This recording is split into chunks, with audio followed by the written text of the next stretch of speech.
y terminé siendo un guerrillero más a los 11 años.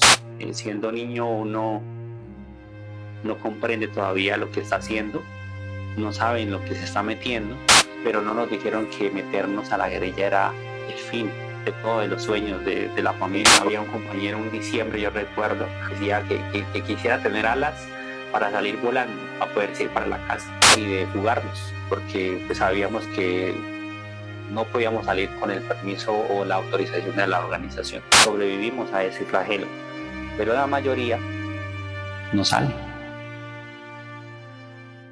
Hoy para todos los oyentes tenemos un invitado muy especial, es una persona que sufrió en carne propia el reclutamiento forzado. Estamos como Ejército Nacional generando la campaña Resguardando Sueños y queremos que todos los oyentes sean muy atentos a esto que Martín nos quiere contar. Muy buenas tardes, Martín, bienvenido a Colombia Estéreo. Cuéntanos un poco quién es Martín.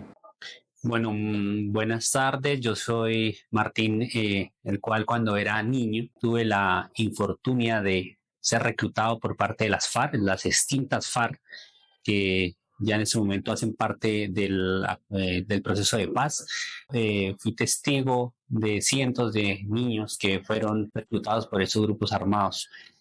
Hago parte de los 18.700 jóvenes que la JEP en ese momento tiene registrados por reclutamiento por parte de las FARC. Era niño en ese momento y vivía en una zona del departamento del Cauca, que vivía con mi mamá y mis hermanos, algunos mayores, otros menores, pero que también fueron víctimas de este flagelo. Y bueno, así empezó esa historia del reclutamiento en los grupos armados. Nosotros, la mayoría de los que ingresamos a los grupos armados, hay una razón principal, y hay muchas, pero hay una en principal que se ve casi todos los que hacen parte de los grupos armados, y es la falta de oportunidades. Vemos que muchos de los guerrilleros que en ese momento hacen parte de los grupos y los que fueron en su momento en las distintas FARC ingresaron siendo menores de edad. Y si vamos a la vida de cada uno, vemos que muchos de ellos tienen un perfil que de donde no tuvieron oportunidades, vienen de familias pobres, son campesinos, indígenas, afros, y no tuvieron, digamos, la oportunidad de ir a una escuela. Algunos son analfabetos funcionales. En mi caso, por ejemplo, logré llegar hasta el cuarto de primaria en una escuelita que era en esa vereda del departamento del Cauca, pero que no teníamos la opción de ir al colegio luego porque quedaba a muchos kilómetros de distancia, el transporte era muy difícil cogerlo, y digamos, y al final se convirtió en que la economía de la población, de las familias, nos veíamos involucrados en el tema de los cultivos ilícitos. Entonces, toda la vida sembramos amapola y además éramos familias numerosas. Entonces, cuando llega el tema de la FARC, no lo vemos como una opción, sino como una única opción. Y esa única opción es o me voy para la guerrilla o me voy para la guerrilla. O me llevan o me voy, o sea, de cualquier forma. Pues dentro de la norma se le llama reclutamiento forzado. Y ese era Martín en su momento. Empecé como miliciano de las FARC, al igual que otros compañeros de la vereda, pero luego me fui involucrando cada vez más y terminé siendo un guerrillero más a los 11 años. Siendo niño uno no comprende todavía lo que está haciendo, no sabe en lo que se está metiendo, porque no conoce otro mundo.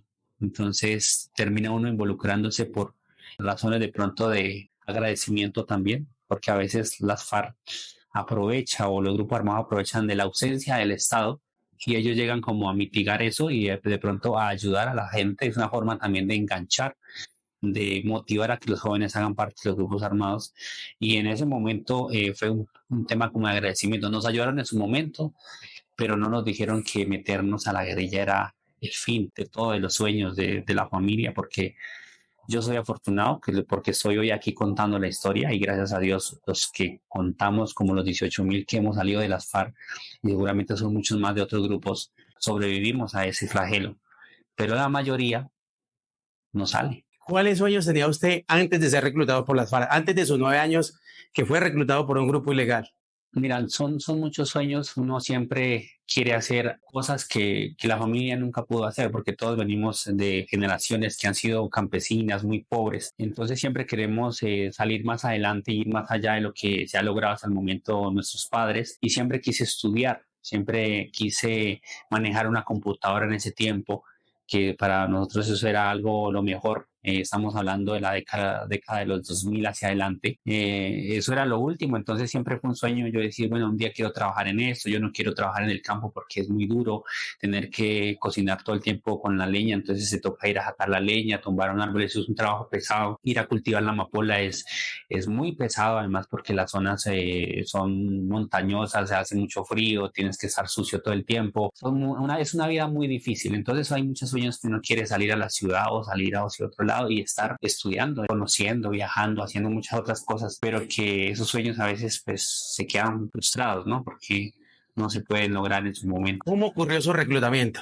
Mira, en la zona donde yo vengo, la presencia de la guerrilla siempre fue histórica, o sea, todo el tiempo han estado en esa zona porque es un corredor estratégico, tanto así que en esos tiempos la guerrilla podía movilizarse en grandes cantidades, en compañía, y se podían quedar en un lugar por mucho tiempo. Por lo tanto, les permitía establecer buenas relaciones tanto con la población y tenían el tiempo de influir en los jóvenes para que se pudieran vincular. Entonces, de esa manera comenzó. Llegaban a mi casa, yo no tuve que ir a buscarlos, llegaron a mi casa, se quedaban en mi casa hasta 2, 3 semanas o más, perdón, 3 meses. Y era una ventaja para mí en su momento, porque como les digo, somos de familias pobres que a veces lo que se trabajara para la comida. Entonces ellos cocinaban para todos y para nosotros eso era una ventaja, eso era una bendición. Y de esa manera pues me fui involucrando. Joven, vaya, tráigame esto al pueblo, un mandadito. Todo comienza así. Vaya, y acompaña a este guerrillero al pueblo que va a ir a hacer una inteligencia, va a hacer algo. Entonces, si le preguntan, él es su tío o su papá. Es una forma de hacer inteligencia. Entonces, me fui involucrando de esa manera que no sé en qué momento yo ya estaba dentro de la organización, ya tenía más responsabilidades, me habían enseñado a manejar radio y cada vez fueron subiendo las responsabilidades que ya llegó el momento del ingreso. ¿Usted recuerda el momento exacto del ingreso a las FARC? Había un batallón en ese tiempo, le llamaban los soldados de mi pueblo. Habían llegado ese día a la vereda, yo ya hacía parte de la milicia con uno de mis hermanos y un compañero de la escuela. Ese día los soldados subieron, yo tenía radio y comunicaciones en mi casa, era el informante de la zona. Y ese día la guerrilla la tropa venía de un punto a la vereda.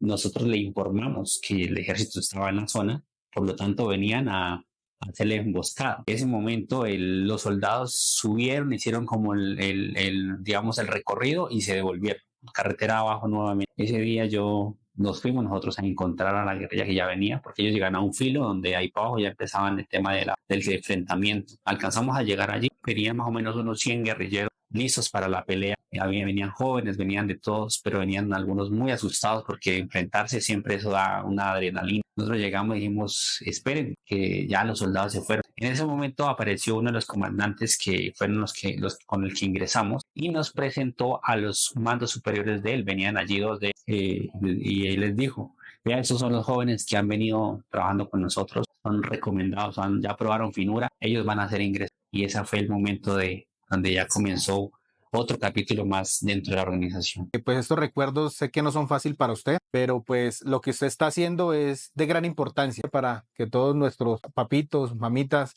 sepan cómo estos grupos armados involucran a nuestros menores en este conflicto armado. ¿Usted qué recuerda? ¿Cuántos niños, niñas, adolescentes se fueron con usted en ese momento? Nosotros ingresamos 3 nada más, un compañero, mi hermano y yo, pero ya habían ingresado algunos algunos jóvenes así individualmente en esa zona, pero soy testigo de muchos jóvenes que llegué a ver dentro de la organización. De hecho, antes de que yo ingresara en mi casa al frente, pasando la carretera, había un campamento de ellos. En algún momento una vez llegó 2 camiones. Habían llegado en la noche anterior y cuando al otro día ya llegaron los camiones para que ellos se fueran, bajaron yo creo que unos 70 niños. Todos eran jóvenes menores, muy jovencitos, algunos más chicos, pero eran todos niños. Entonces para mí eso digamos, me motivó a que podía también ingresar sin problema porque digo, bueno, hay más niños, no soy el único. Y dentro del tiempo que permanecí en la organización, pues llegué a conocer a muchos, que muchos de ellos ya no están, algunos los llegué a ver ya en el proceso de paz, ya siendo adultos, pero la mayoría, pues como les digo, esa guerra es muy cruda, es muy fuerte porque muchos no sobrevivieron. Martín, cuéntame, ¿qué es lo más difícil que vivió en esa vida como guerrillero? Una de las cosas que lo marcan mucho a uno es el tema de la familia, y que creo que eso está siempre en todos los momentos, porque pues uno viene de una familia que aunque haya sido, digamos, pobre en el sentido económico, no era pobre en el sentido familiar, porque pues siempre se vivió ese aprecio de la mamá, del papá, los hermanos, pues extrañar una comida o extrañar una cama caliente, porque los que estuvimos en los grupos armados y que operamos en las zonas, por ejemplo, frías de páramo, son lugares que te toca sufrirla bastante. Uno todo el tiempo permanecía mojado. La columna móvil es una columna que tiene que estar todo el tiempo movilizándose por diferentes territorios y eso hacía que tocara esforzarse más. Realmente lo marca mucho uno y pues la familia siempre la que lo tiene a uno ahí presente de que algún día uno pueda salir. Había un compañero un diciembre, yo recuerdo, y esa historia la conté en algún momento en un medio internacional, decía que quisiera tener alas para salir volando, para poder ir para la casa, porque pues estando en esa montaña, si no lo cogen a uno los mismos guerrilleros, se pierden en la montaña y quién lo saca de uno de allá, porque son montañas que son muy distantes y que a veces hay animales, hay de todo realmente que se puede encontrar y los que logran salir de por allá pues realmente es muy difícil. Cuéntanos una anécdota, algo que hayas vivido en carne propia o de algún amigo en la organización, algo que te haya marcado. Mire, yo creo que yo he vivido muchos momentos, pero me han marcado muchos el tema de los compañeros que como uno también tenían sueños y que se quedaron frustrados por el tema de la guerra. O sea, que por ejemplo, conoces o estás con alguien mucho tiempo y que se vuelve como el pana, se vuelve como el hermano y que luego lo mandan a misiones y luego nunca vuelve. Y lo que llegan son las noticias, ¿no? De que lo mataron, de que los mataron, porque a veces, como le digo, la guerra, eso siempre pasa y seguirá pasando. Eso siempre lo quebrantaba a uno. Y luego de eso, pues ya uno sale y sigue escuchando las historias y hoy en día, después de muchos años, la historia sigue repitiéndose con los jóvenes, los niños. Me tocó escuchar de que hicieron consejo de guerra en tal compañía y que fusilaron a fulano de tal, como esas historias muchos, pero sí logré ver cómo tuvieron que amarrar a algunos, los tenían amarrados, vi secuestrados, esas cosas se veían y se siguen viendo, me imagino, en algunos territorios, porque uno escucha lo mismo, la guerra sigue cada vez peor. Entonces son cosas que a uno lo traumatizan y que siempre le quedan a uno ahí como en el recuerdo de los viejos, de los malos momentos que se vivieron en el grupo armado. Quisiera de pronto que usted le envíe un mensaje a estos padres que nos están escuchando, donde usted pueda decirle a ellos cuáles son esos factores de alerta que deben tener los padres en el momento de que estos menores estén siendo abordados, intervenidos por estos grupos armados ilícitos. En este momento está muy difícil la situación. Sabemos que los grupos están haciendo presión y están haciendo mucha incidencia en los jóvenes. De hecho, no solamente de manera física, digámoslo así, de manera verbal, haciendo convencimiento para que se hagan parte de esas organizaciones, sino que se mueve mucho el tema en las redes sociales. Ahorita casi todo el mundo tiene un teléfono y ellos manejan sus redes, muestran el tema de que se puede vivir una vida distinta entre la organización, que muestran camionetas lujosas, que de hecho todas son robadas a la UNP o a mucha gente. Lo vemos como en las Panamericanas roban cada rato camionetas, pero esas son las que utilizan. Hasta las mismas empresas. Ajá, utilizan para que esos jóvenes se convenzan de que estar en la guerrilla es bueno y realmente ellos en ese momento de pronto manejan recursos del narcotráfico porque todos sabemos que hacen parte digamos, del servicio del narcotráfico y luego los invitan y los empiezan a involucrar en cosas y al final terminan, como se dice, involucrados en esos grupos armados. De pronto les dan una paga al principio, les prometen de pronto ciertos beneficios que al final eso se vuelve digamos, es una falsa promesa, ¿no? Martín, ¿qué lo motivó a usted? ¿Cuál fue el motivo para tomar la decisión de desmovilizarse de las distintas FARC? Yo creo que el tema de los sueños y el tema de la familia, como lo comentaba hace un rato, son los motivos más fuertes para que uno tome esas decisiones. Y lo que vemos en muchos de estos grupos es que cortan toda comunicación con la familia. A veces los obligan a que ya no tengan ningún contacto, por más que la familia intente comunicarse o él intente comunicarse o ella. tratan de que no tengan nada de comunicación para que de esa manera no se motive a dejar el grupo armado. Uno siempre añoraba el volver a la casa, ¿no? De dejar la organización. De hecho, la persona que nos reclutó, que nos hizo el ingreso, fue un comandante que nos ayudó muchísimo, pero que tampoco quería que estuviéramos porque sabía cuál iba a ser el destino de nosotros. Y se planeó en algún momento una salida de fuga, pero que esa persona luego cayó, digamos, en un operativo y nosotros luego ya quedamos ahí como que, bueno, ahora sí, no sé cómo vamos a salir de la organización. Entonces, luego por eso tocó la opción de entregarnos y de fugarnos, porque pues sabíamos que no podíamos salir con el permiso o la autorización de la organización. Había muchas situaciones de enfrentamientos en ese momento con la organización. Tenía que hacer mandados. Y me tuvieron que hacer unas misiones para la ciudad. Dentro de esas misiones fue que organicé todo el tema de mi salida, que creo que no fue muy difícil a diferencia de muchos otros que tuvieron que abandonarlo y fueron perseguidos.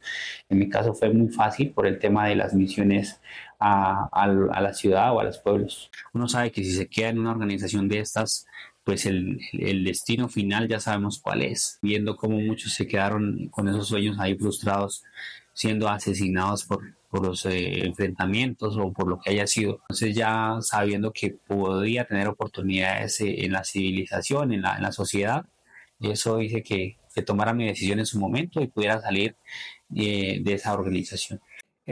¿Cómo en su momento fue la ruta que usted tomó para poder reintegrarse nuevamente a la parte civil? Bueno, cuando somos menores de edad somos acogidos por el ICBF, que es la entidad del Estado encargado de velar por los menores. Se llama un proceso de restablecimiento de derechos donde tenemos el acompañamiento de de profesionales, psicólogos, trabajadores sociales, porque todos sabemos que la guerra deja un trauma, que de hecho los psicólogos le llaman el estrés postraumático, el estrés posguerra, porque todos salimos con secuelas que nos deja los momentos vividos dentro de la organización.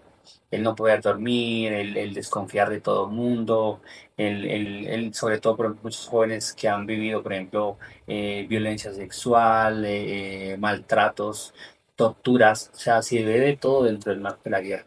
En el caso mío, tuve el acompañamiento de varios psicólogos profesionales que me ayudaron a recuperarme, que me ayudaron digamos, como a pensar nuevamente en lo que yo quería, en mis sueños, en ese proyecto de vida que tenía que volver a retomar para ver de qué manera lo podía llevar a cabo.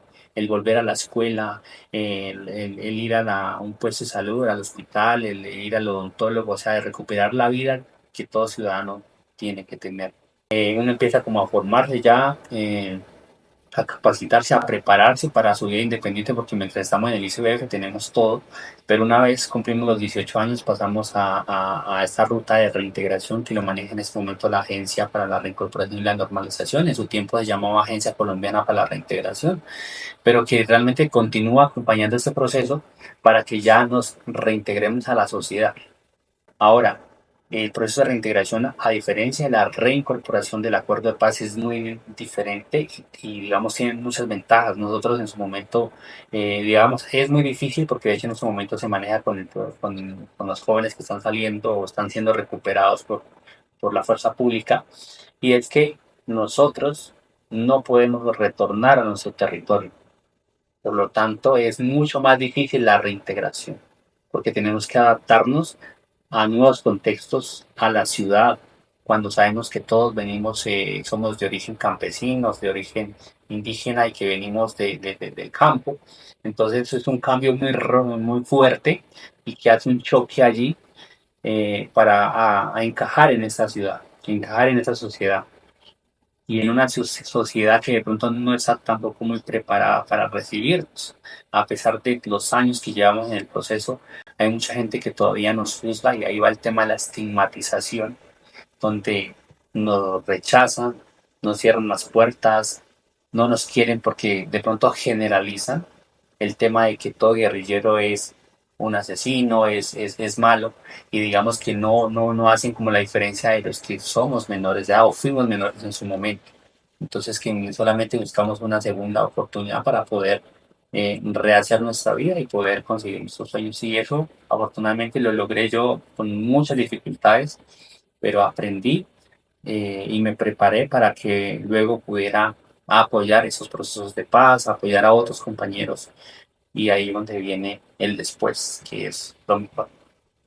Martín, ¿en qué momento empezaste a sentir que empezó a recuperar su vida? ¿En qué momento de ese proceso? Bien, yo creo que esos procesos y como muchos jóvenes se trata de que la gente, la sociedad crea en ellos. Y yo creo que para mí empezar a creer en mí empezó también cuando la gente empezó a creer también en que yo podía cambiar la confianza. Por ejemplo, estas operadores como lo ha sido Don Bosco a nivel del mundo, porque Don Bosco, y yo quiero mencionarlo porque son operadores del ICBF, que apoyan a los jóvenes que salimos de la guerra y allá uno de los lemas es creer en los jóvenes, creer en las segundas oportunidades.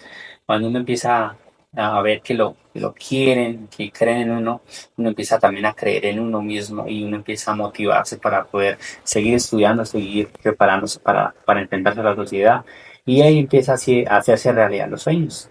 El poder terminar una primaria, el terminar un bachillerato, esos son sueños cumplidos y luego ir a la universidad, luego ir al SENA, a la formación para el trabajo, conseguir su primer trabajo, hacer su familia, porque luego también uno conoce a su pareja, tiene hijos, o sea, eso es lo que tenemos que hacer como colombianos, de tener derechos a rehacer nuestra vida. Martín, ¿por qué decidió ser un ejemplo para los jóvenes y también venir a contar su historia?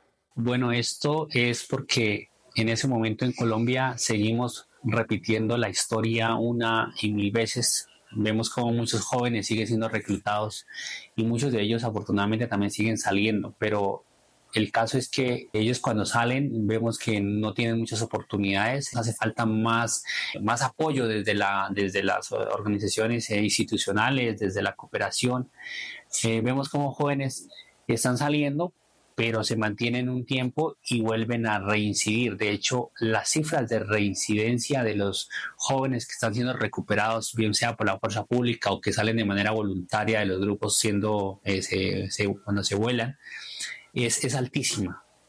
De hecho, hay una cifra que casi más del 40% de los que están llegando a esos hogares, bueno, a nivel nacional, el 40% se está devolviendo a los grupos armados o se está regresando a su territorio. Algunos los han matado por lo que ya sabemos, pero es muy triste cómo está sucediendo cómo está terminando esta situación. Es por eso que desde hace muchos años, desde mi fundación Agape en Colombia, hemos venido trabajando con muchas víctimas para que podamos acompañar a las víctimas en su proceso de duelo, en su proceso de reintegración, en su proceso de reconciliación entre la sociedad, entre las víctimas y los excombatientes. En ese sentido, los estamos apoyando para que ellos puedan recuperarse y hemos llegado al punto de que muchas víctimas ya no se hacen llamar víctimas, sino supervivientes, porque ya han llegado a un momento donde ya este trauma ha dejado de ser, digamos, una dificultad para poder seguir avanzando en su proyecto de vida y se ha convertido como en una motivación antes para poder salir adelante y que de esa manera también puedan acompañar a otros que están viviendo esa situación o que han vivido y que están en ese momento en un proceso bastante difícil. Desde la fundación y desde otras organizaciones como Don Bosco, en ese momento con la alcaldía de Cali también vengo acompañando un programa que se llama Jóvenes en la Buena, que es un proyecto piloto que ha lanzado el alcalde Alejandro Eder, que también ha sido uno de los que ha apoyado más este programa y este proceso de restablecimiento de derechos y jóvenes que han estado en la guerra. Entonces venimos apoyando desde diferentes escenarios y por eso sigo contando mi historia, por eso sigo ayudando a esos jóvenes, por eso sigo haciendo gestión para que se fortalezcan los programas, para que lleguemos a un momento en que ya ningún joven pueda estar en la guerra, que no elija ese camino. Por eso tenemos que llegar a todos los rincones del país, ya bien sea por la institucionalidad, con la fuerza pública, con todas las instituciones, para que realmente ningún joven o niño haga parte de sus grupos armados. Martín, finalmente contémosle a los oyentes de Colombia Estéreo, ¿cómo se siente Martín hoy día? Bueno, creo que Bien, porque ya me siento realizado, he logrado mis sueños, alcanzado mis sueños y estoy haciendo muchas cosas que hacen que me sienta muy contento porque a veces el agradecimiento a las personas a las que estamos ayudando, eso ayuda a que uno se motive mucho más. Pero también muy triste porque estamos viendo que muchos más jóvenes están yendo a la guerra y por eso también hay que motivarse para que podamos quitarle y arrebatarle a esos jóvenes a los grupos armados. Martín, finalmente, pues agradecerle este tiempo. Sé que aquellos oyentes, papitos, mamitas, también los niños, las niñas y adolescentes que nos están escuchando, también se lo agradecen.